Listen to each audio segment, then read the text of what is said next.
1,000 plus faculty, 600 plus PhD, industry-driven skilling, KL, deemed to be university. 24 ఎన్నికల్లో 175 స్థానాలకి 175 స్థానాల్ని గెలుపొందడం కోసం YCP పావులు కదుపుతున్న పరిస్థితి కనిపిస్తుంది. మొత్తం కొత్త అభ్యర్థులను తెర మీదకి తీసుకొచ్చి గెలిపే లక్ష్యంగా గెలుపు గుర్రాలని ఎన్నికల్లో నిలబెట్టడానికైతే ప్రయత్నాలు చేస్తున్నట్టు తెలుస్తుంది. కృష్ణా జిల్లాకు సంబంధించిన పామరు నియోజకవర్గంలో ఒక కొత్త పేరైతే వినిపిస్తుంది. ప్రస్తుతం అక్కడ ఉన్న ఎమ్మెల్యేని మార్చి ఆ కొత్త వ్యక్తిని రంగంలోకి దించడం కోసం వైసీపీ పావులు కదుపుతున్నట్టు తెలుస్తుంది.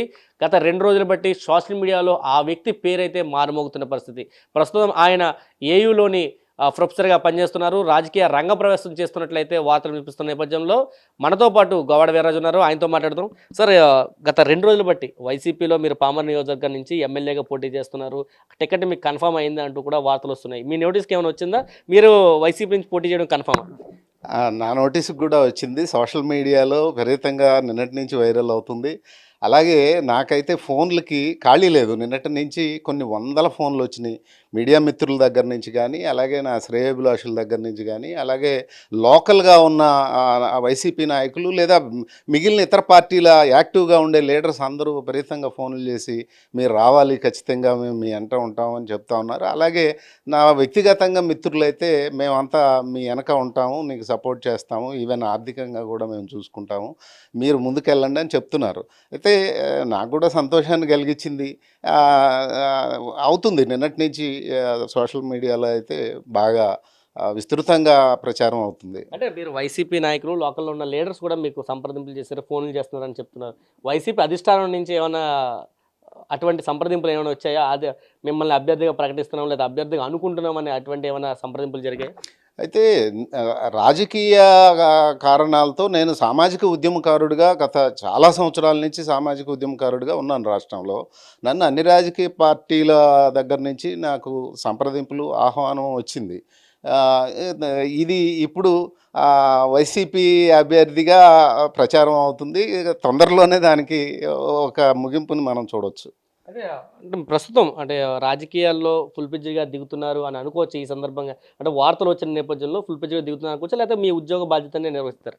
అంటే నేను ప్రభుత్వ ఉద్యోగిగా యూనివర్సిటీలో బాధ్యతలు నిర్వహిస్తున్నాను. అయితే నేను స్వతహాగా ఉద్యమకారుణ్ణి.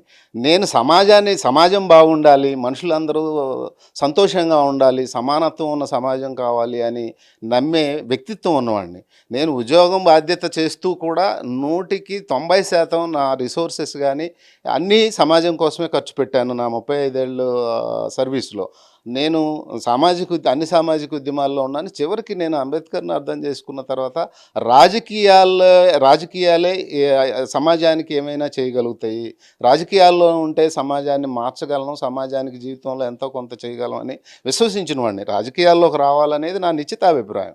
అలాగే మేము ఒక రాజకీయ ప్రత్యామ్నాయాన్ని రాష్ట్రంలో ఒక క్రెడిబుల్ ఆల్టర్నేటివ్ని తీసుకురావాలని అనేక సంవత్సరాలుగా నేను నిరంతరం పనిచేస్తూనే ఉన్నాను. గత 2 సంవత్సరాలుగా అయితే ఇంకా తీవ్రంగా పనిచేసాం. రాజకీయాల్లోకి రావడం అనేది తథ్యం.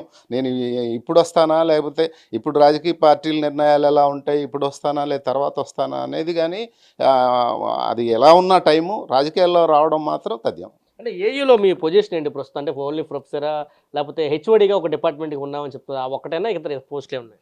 నేను ప్రొఫెసర్తో పాటు HOD, head of the department political science and public అడ్మినిస్ట్రేషన్గా ఉన్నాను. అలాగే chief warden arts and commerce హాస్టల్గా ఉన్నాను, చీఫ్ వార్డెన్ లా హాస్టల్గా ఉన్నాను, అలాగే డీను శానిటేషన్ అండ్ బ్యూటిఫికేషన్గా ఉన్నాను, అలాగే అంబుడ్స్ పర్సన్ ఆఫ్ ద యూనివర్సిటీ, అలాగే ఇంకా Indian social science Congress, all India social science కాంగ్రెస్కి కన్వీనర్గా ఇంకా అనేకమైన బాధ్యతలు అక్కడున్న అడ్మినిస్ట్రేషన్, హైయర్ అథారిటీస్ నా మీద ఉన్న నన్ను విశ్వాసంలోకి తీసుకుని బాధ్యతలు అప్పచెప్పారు. నేను కమిట్మెంట్తో విశ్వాసంగా ఆ బాధ్యతలు నిర్వహిస్తూ ఉన్నాను. అంటే మీరు రాజనీతి శాస్త్రం బోధిస్తారు విద్యార్థులు చాలామందికి, రాజకీయాల కోసం పూర్తి అవగాహనతో వాళ్ళకి ఎడ్యుకేట్ చేస్తున్న పరిస్థితి. కానీ ఇప్పుడున్న రాజకీయాల్లో డబ్బు ప్రధాన పాత్ర పోషిస్తుంది. ఆ స్థాయిలో మీరు ఎన్నికల్లో ఒకవేళ దిగితే కనుక ఆ స్థాయిని మీరు అందుకోగలరు? అంత డబ్బు మీ దగ్గర ఉందా? చాలా గతంలో కూడా మీకు నేను చెప్పినట్టు అనేక రాజకీయ పార్టీలు, దాదాపుగా అన్ని ప్రధాన రాజకీయ పార్టీలు నన్ను ఆహ్వానించడం లేదా అది జరిగింది.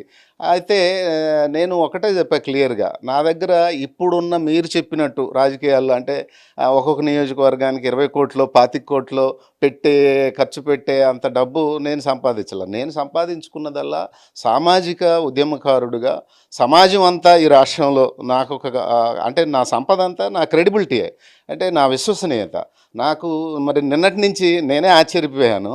కొన్ని వందల ఫోన్లు అంటే అమెరికాలో నాకు వందల మంది మిత్రులు ఉన్నారు. నేను ఇంజినీరింగ్ చేశాను గీతంలో. నేను ఈ రాజనీతి శాస్త్ర దానికి రాకముందు. వందల మంది ఉన్నారు. అలాగే అధికారుల్లో నేను సివిల్స్‌కి ప్రిపేర్ అయ్యాను. అధికారుల్లో చాలామంది ఉన్నారు. అలాగే సామాజిక ఉద్యమాన్ని నన్ను వ్యక్తిగా ఇష్టపడేవాళ్ళు ఈ ఈ ప్రపంచవ్యాప్తంగా ఈ రాష్ట్రంలోనే కాదు, జిల్లాలోనే కాదు చాలామంది ఉన్నారు. వాళ్ళందరూ మీరు రావాలి అని మీకు ఒక ఎగ్జాంపుల్ చెప్తారు. 2017లో రీయూనియన్ జరిగింది గీతం ఇంజినీరింగ్. వాళ్ళు వందల మంది అమెరికా నుంచి ఇతర దేశాల నుంచి వచ్చారు. అప్పుడు నేను విద్యార్థి నాయకుడిగా ఉన్నప్పుడు నా వ్యక్తిత్వం చూసిన వాళ్ళు నువ్వే మా హీరో ఎప్పటికీ, నువ్వు కేజ్రీవాల్ ముఖ్యమంత్రి అయినప్పుడైతే నిజాయితీ పరులు రాజకీయాల్లోకి రావాలి, నువ్వు ఎమ్మెల్యే ముఖ్యమంత్రి చాలా పెద్ద ఎత్తున 1 మంత్ ట్రోల్స్ చేశారు. అదే ఐ మీన్ ఈ స్పెక్యులేట్ చేశారు. ఈ నాకున్న ఆస్తి అంటే వందల వేల కోట్లు లేదా సినీ గ్లామరు లేకపోతే ఇంకొకటి కాదు, కానీ ఆ క్రెడిబిలిటీ విశ్వసనీయత అది చాలామంది అంటుంటారు అది అత్యంత విలువైంది, ఈరోజు దొరకంది మీ దగ్గర ఉంది, మీ అవసరం సమాజానికి చాలా ఉంది ఏమంది అని చాలామంది నన్ను, అది నాకు చాలా ధైర్యాన్ని, ఆత్మవిశ్వాసాన్ని, ఆనందాన్ని ఇస్తూ ఉంటుంది ఎప్పుడు. అంటే సోషల్ మీడియాలో మీరు అభ్యర్థిగా పామర్ అభ్యర్థిగా మీ పేరు ఖరారైందని వార్త వచ్చిన కొద్ది నిమిషాలలోనే ఇంకో వార్త కూడా చక్కర్లు కొడుతుంది. మీకు అనుకూలంగా అంటే మీకు సపోర్ట్గా ఉన్న వాళ్ళు లేకపోతే దళితులు ఎక్కువ మంది వైసీపీకి వెళ్ళొద్దు, దళితులకు అన్యాయం జరిగింది వైసీపీలో, మీరు వైసీపీ అభ్యర్థాన్ని మాత్రం తీసుకోవద్దు అంటూ కూడా వాళ్ళు మెసేజ్లు పెడుతున్న పరిస్థితి. ఏం చెప్తారు అటువంటి వాళ్ళకి? అంటే నేను చూశాను, కొన్ని ఫాలో అయ్యాను, కొన్ని వందల మంది ఆహ్వానిస్తూ అన్ని పార్టీల్లో ఉన్నవాళ్ళు నిజమైన దళిత ఉద్యమకారులు, సామాజిక ఉద్యమకారులు అనుకూలంగా పోస్టులు పెడితే 1, 2 అంటే బహుశా అంటే తెలుగుదేశం అభిమానులు, తెలుగుదేశం లీడర్స్ కూడా ఉండొచ్చు కదా, కొద్దిమంది కూడా ఏమంటారంటే వాళ్ళ అభిప్రాయం ఏంటంటే మీకు ఇంత మంచి పేరుంది, మీరు అంబేద్కర్ వాదిగా అంబేద్కర్ ఆశయాల కోసం పనిచేస్తున్నారు, సమాజం కోసం ఎన్నో త్యాగాలు చేశారు, మీ అభిప్రాయం రాష్ట్రంలో అనేక మంది మీద ప్రభావితం చూపిస్తుంది, అట్లాంటిది దళితులకు అన్యాయం చేసిన పార్టీలో అది ఒక వాదన, పార్టీలోకి మీరు ఎలా వెళ్తారు, మా పార్టీకి రావచ్చు కదా అనేది దాని కాన్సెప్ట్. నేను పెట్టిన వాళ్ళను కూడా మేము నోటీస్ చేస్తే మాకు అదే తెలిసింది. అంటే మీరు మా పార్టీలోకి రావచ్చు కదా అనే ఉద్దేశంతో పెట్టినవి అనేది నేను అనుకుంటున్నాను. అయితే మీరు ఏయూ ప్రొఫెసర్గా ఉన్నారు, ప్రస్తుతం పామర్ అభ్యర్థిగా మిమ్మల్ని ప్రకటించే ఆలోచనలో వైసీపీ ఉన్నట్టు వార్తలు వస్తున్నాయి. నిజంగా మీది ఏయూ అంటే వైజాగ్ దాదాపు, అంటే వైజాగ్ కాకుండా పామర్ ఎందుకు అభ్యర్థి కాకుండా, అంటే మీ నెగిటివ్ ప్లేస్ ఎక్కడ? యాక్చువల్గా మా నేటివ్ ప్లేసు కృష్ణా జిల్లానే. కృష్ణా జిల్లాలో బందర్ దగ్గర రాయవరం మా నేటివ్ ప్లేసు. ఇప్పుడు మా పేరెంట్స్ మేము అంతా, మా తల్లిగారు ఉన్నారు, అది కృష్ణా జిల్లా కైకలూరు మండలంలో ఉంది. ఇప్పుడు నేను యాక్చువల్గా పామర్ అభ్యర్థిగా తెర మీదకి రావడానికి కారణం అక్కడ లోకల్గా ఉన్న నాయకులు ప్లస్ లోకల్గా ఉన్న దళిత ఉద్యమకారులు. నేను పామర్లో ఉయ్యూరులో 20 సంవత్సరాలు AG&SC డిగ్రీ కాలేజీలో, అంటే KCP కాలేజ్, అది చాలా పెద్ద కాలేజీ, 46లో పెట్టిన కాలేజీ, చాలా పెద్ద చరిత్ర ఉన్న కాలేజీ. ఆ కాలేజీ నుంచి ప్రతి ఇంటిలోనూ మా స్టూడెంట్ ఉంటాడు. 20 సంవత్సరాలు నేను అక్కడ పనిచేశాను. నేను పేదల పక్షపాతిగా అక్కడ ఉన్న స్టూడెంట్స్ అంతా 15 కిలోమీటర్ల ఆడపిల్లలు కూడా సైకిల్ వేసుకుని వస్తారు. అట్లాంటి పేద వాళ్ళు ఉన్న 50 విలేజెస్, చుట్టుపక్కల విలేజెస్లో ప్రతి ఇంట్లో మా పిల్లలు ఉన్నారు. ఆ పిల్లలందరికీ నేను అంటే నేను పేదల పక్షపాతిగా ఉండేవాడిని, విద్యార్థుల బాగా పక్షాన ఉండేవాడిని. వాళ్ళందరూ నా అభిమానులు. ఇవాళ వాళ్ళంతా సెటిల్ అయి ఉన్నారు గ్రామాల్లో, లీడర్స్ వాళ్ళే, వాళ్ళ నుంచే ఎక్కువ ఒత్తిడి ఉంది. మిగిలిన నాయకులను కూడా వాళ్ళే మార్చుంటారు నాకు తెలిసి. మీరు రావాలి. అలాగే నేను పార్టీ అధిష్టానం పరిగణలోకి తీసుకోవటానికి కూడా కారణం ఏమనుకుంటున్నానంటే, జిల్లాలో కూడా నేను ఒక అంబేద్కర్ వాదిగా, సామాజిక ఉద్యమకారుడిగా, నేను అంటే మైనారిటీలతో కలిసి ఉద్యమాలు చేశాను. కమ్యూనిస్టులు, CPM వాళ్ళు కూడా నన్ను క్లాసులు చెప్పడానికి పిలిచేవాళ్ళు, అంటే ఇంటలెక్చువల్గా ఇష్యూస్ మీద. అలాగే నేను ఒక దళిత ఉద్యమకారుడిగా రాష్ట్రంలోనే కాకుండా అలాగే జిల్లాలో అయితే చాలా ప్రభావితం చేయగలుగుతాం. జిల్లా మొత్తం సగం జిల్లాలో ఆ, నా పేరు చెప్తే చాలు, అంటే ఒక అభిమానం అంతే.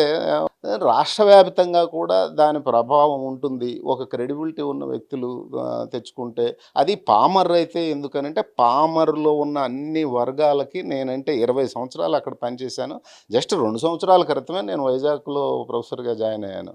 నేను 20 సంవత్సరాలు ఇక్కడ పనిచేశాను కాబట్టి వాళ్ళందరికీ విపరీతమైన అభిమానం, వాళ్ళే కావాలని కోరుకుంటున్నారు. అంటే రాజకీయాల్లోకి వచ్చిన తర్వాత, అంటే మీరు ప్రస్తుతం ఇంకా అడుగు పెట్టలేదు రాజకీయాల్లో, ప్రస్తుతం ప్రొఫెసర్గా ఉన్నారు. రాజకీయాల్లో అడుగుపెట్టిన తర్వాత విమర్శలు ప్రతివిమర్శలకి తావు ఇవ్వాల్సింది ఖచ్చితంగా, ఎదురు వ్యక్తుల్ని తిట్టాల్సింది. ఇప్పుడు ప్రస్తుతం ఏంటంటే బూతుల రాజకీయాలు నడుస్తున్న పరిస్థితి, వ్యక్తిగత హననానికి పాల్పడుతున్న పరిస్థితి. కానీ మీరు ప్రొఫెసర్గా ఉన్నారు, ఎంతోమంది విద్యార్థుల్ని తీర్చిదిద్దారు. అవన్నీ మీకు సాధ్యమైతే రాజకీయాల్లోకి వస్తే? నిజానికి మీరు అడిగిన ప్రశ్న నన్ను కూడా కొంచెం ఆందోళనకు గురిచేస్తూ ఉంటుంది మనసులో. నిజంగా ప్రధాన రాజకీయాల్లోకి వెళితే అలా అయితే ఒక మేధావిగా విధానపరమైన అంశాల మీద మాట్లాడే అవకాశం కూడా ఉంటుంది. చాలా ఎక్కువ స్కోప్ ఉంటుంది. ఇప్పుడు ప్రొఫెసర్ కోదండరామ్ నాతో రెగ్యులర్గా టచ్లో ఉంటారు. ఆయన చెప్పారు, మీరు ఖచ్చితంగా ఈ రాష్ట్రానికి ఒక అసెట్, మీరు ఒక మంచి ఉద్యమాన్ని నిర్మించగలరు. నేను అవసరమైతే కేజ్రీవాల్ని తీసుకొస్తాను, లేకపోతే రాహుల్ గాంధీ దగ్గరికి తీసుకెళ్తాను. మీరు అంటే మనం ఒక మంచి రాజకీయ ప్రత్యామ్నాయాన్ని నిర్మాణం చేద్దామని చెప్పారు. అట్లా అంటే ఈ ఈ దేశంలో ఉన్న ప్రధానమైన మేధావులు, సంఘ సంస్కర్తలు, సంఘాన్ని సంస్కరించాలనుకునే వాళ్ళు, వీళ్ళందరితో నాకు అసోసియేషన్ ఉంది. అలాగే వయసు రీత్యా విద్యార్థి దశలో చాలా ఫోర్స్ఫుల్గా అగ్రెసివ్గా ఉద్యమాలు చేయడం లేదా ఇవి ఉండేవి. కానీ మేము ఆ వయసు రీత్యా వృత్తిరీత్యా ఒక బ్యాలన్స్డ్గా ఉండడం అలవాటైంది, నేర్చుకున్న జీవితం నేర్పించింది. ఇప్పుడు ప్రతి రాజకీయ పార్టీకి కూడా అది తిట్టేవాళ్ళే కాదు, ఒక విధానపరమైన నిర్ణయాలు మాట్లాడగలిగిన వాళ్ళు, దాన్ని సమాజానికి ప్రజెంట్ చేయగలిగిన వాళ్ళు. నిజానికి మేధావుల అభిప్రాయం చాలా ఇంపార్టెంట్. చాలామంది ఏమనుకుంటారంటే బూతులు తిడితేనో రాజకీయాలు మాట్లాడితేనో సరిపోద్ది అనుకుంటారు. నిజానికి నేను ఒక్కటే చెప్తాను, వెనకబడిన సమాజంలోనూ అభివృద్ధి చెందుతున్న సమాజంలో ఏముంటుంది అని అంటే మేధావుల అభిప్రాయాలకి ఏమి విలువ ఉంటుంది అనుకుంటారు. మేధావుల కింద వాళ్ళకి 90% పీపుల్కి అసలు అభిప్రాయాలు ఉండవు. పైనున్న మేధావుల అభిప్రాయాలే నిదానంగా కిందకి చేరి అభిప్రాయాలుగా స్థిరపడతాయి. కాబట్టి మాలాంటి వాళ్ళు విధానపరమైన నిర్ణయాల మీద మాట్లాడినప్పుడు అవి ఆ పార్టీకి కూడా మంచి క్రెడిబిలిటీని తెచ్చిపెడతాయి. కాబట్టి నేను సమాజము మంచి రాజకీయాలు ఎలా ఉండాలి అలాంటి విషయాలకే కట్టుబడి ఉంటాను నేను. అంటే ఇంకెంత సర్వీస్ ఉంది మీకు ప్రొఫెసర్గా? అంటే జనరల్గా ఉద్యోగాన్ని రాజీనామా చేసి రాజకీయాల్లోకి రావాల్సిన అవసరం ఉంటుంది. ఇప్పుడు లక్షన్నర ఆల్రెడీ శాలరీ తీసుకుంటున్న పరిస్థితుల్లో అవన్నీ కోల్పోయిన పరిస్థితి. ఒకవేళ ఎన్నికల్లో ఓటమి చెందితే మళ్ళీ జీరో నుంచి స్టార్ట్ చేయాల్సిన అవసరం ఉంటుంది కదా, అటువంటి భయం ఏమైనా ఉందా? నిజానికి అవును, నాకు 2 లక్షల వరకు వస్తుంది. నిజంగా ఉన్న ఆస్తుల్ని, రోజు వచ్చే ఉద్యోగాన్ని సమాజం కోసమే ఖర్చు పెట్టాను నేను ఇన్ని సంవత్సరాలు, 35 సంవత్సరాలు. ఆ ఆందోళన నిజంగా నాకు కూడా ఉంది. అంటే నేను ఉద్యోగాన్ని డిజైన్ చేసేస్తే, అయితే చాలామంది అడిగేది ఏంటంటే మళ్ళీ ఆ ఉద్యోగం వస్తుందా, సెలవు పెట్టి వెళ్ళొచ్చా అని అడుగుతున్నారు. నేనేమంటానంటే రాజకీయాల్ని సమాజాన్ని మార్చాలనుకున్నప్పుడు ఈ వయసులో మనకి విద్యార్థి దశ కంటే కావలసిన పరిణితి, మెచ్యూరిటీ వచ్చింది, సమాజాన్ని మార్చగలమనే నమ్మకం వచ్చింది, మార్చాల్సిన అవసరం ఉంది. అందుకని ఇంకా వెనక్కి తిరిగి వెళ్ళే ఆలోచన లేదు. నేను నా ఉద్యమ జీవితంలో చూశాను ఎంత పెద్ద ఎత్తునంటే, మీకు ఒక ఎగ్జాంపుల్ చెప్తా. నేను సమాజంలో ఒక ఆల్టర్నేటివ్ పొలిటికల్ ప్లాట్ఫామ్ తయారు చేయాలని రాష్ట్రంలో తిరుగుతున్నప్పుడు 30 సంవత్సరాల నుంచి చూడండి, నేను గత 2 ఇయర్స్లో నేను రాలేను అని అంటే, నా టైం పర్మిట్ చేయకపోతే నన్ను ఫ్లైట్లో తీసుకెళ్ళి, ఫ్లైట్లో అంత క్రితం నా సొంత డబ్బులు ఖర్చు పెట్టా 30 సంవత్సరాలు. తర్వాత ఒక 3 సంవత్సరాల నుంచి ప్రజలే డబ్బులు అవసరం ఉంది, డబ్బులు ఖర్చు పెట్టి మన ఉద్యమాల్ని, మన అవసరాన్ని, మన సమాజ నిర్మాణం కోసం ప్రజలు డబ్బులు ఖర్చు పెట్టడానికి సిద్ధంగా ఉన్నారు. నా నా అంటే నన్ను నేను పోషించుకోవడం పెద్ద సమస్య అవుతుందని నేను అనుకోవట్లా. తర్వాత కూడా నేను రాజకీయాల్లోనే కొనసాగుతాను. ఒకవేళ నేను రాజకీయాల్లోకి వచ్చేస్తే తర్వాత కూడా రాజకీయాల్లోనే కొనసాగుతాను. నన్ను ఆదరిస్తే సమాజం ఆదరిస్తుంది అనేది నేను అనుభవించాను. ఖచ్చితంగా నాకు ఆందోళన అయితే ఇప్పుడు లేదు. నేను ఉద్యోగం వదిలేసినా సరే నన్ను సమాజం ఆదరిస్తుంది, నేను ఈ సమాజాన్ని మార్చగలననే నమ్మకం నాకు ఇప్పటికీ ఉంది. పామర్ అభ్యర్థిగా కన్ఫామ్ దిగడం మీరు రంగంలోకి? పామర్ అభ్యర్థిగా అని కాదు కానీ రాజకీయాల్లోకి రావడం అయితే కన్ఫాము. పామర్ అభ్యర్థా లేకపోతే ఈ పార్టీయా ఆ పార్టీయా అనేది కాదు కానీ ఇప్పుడు కాకపోయినా త్వరలోనే నాకెప్పుడు ఉద్యోగం చేయటం ఇష్టం లేదు. చాలామంది మా మిత్రులు, నా వ్యక్తిత్వం తెలిసిన వాళ్ళు, నన్ను దగ్గర నుంచి చూసిన వాళ్ళు అంటుంటారు, వీర్రాజు ఉద్యోగం చేయటం ఏంటి, లేదా మీ పొటెన్షియల్ అంతా వృధా అయిపోతుంది చిన్న చిన్న విషయాలకో ఉద్యోగాలకో లేకపోతే ఇట్లాంటి విషయాలకు కాదు, సమాజం మొత్తాన్ని ప్రభావితం చేయగలిగిన వ్యక్తిత్వం మీది, మీరు సమాజానికి చాలా అవసరం, మీరు రాజకీయాల్లోకే రావాలి అనేది చాలామంది పెద్ద పెద్ద మేధావులు పెద్దల ఆకాంక్ష. నేను రాజకీయాల్లోకి రావడం అయితే గ్యారంటీ. పామర్ నియోజకవర్గమా ఇప్పుడా అనేది కాలం నిర్ణయించాలి.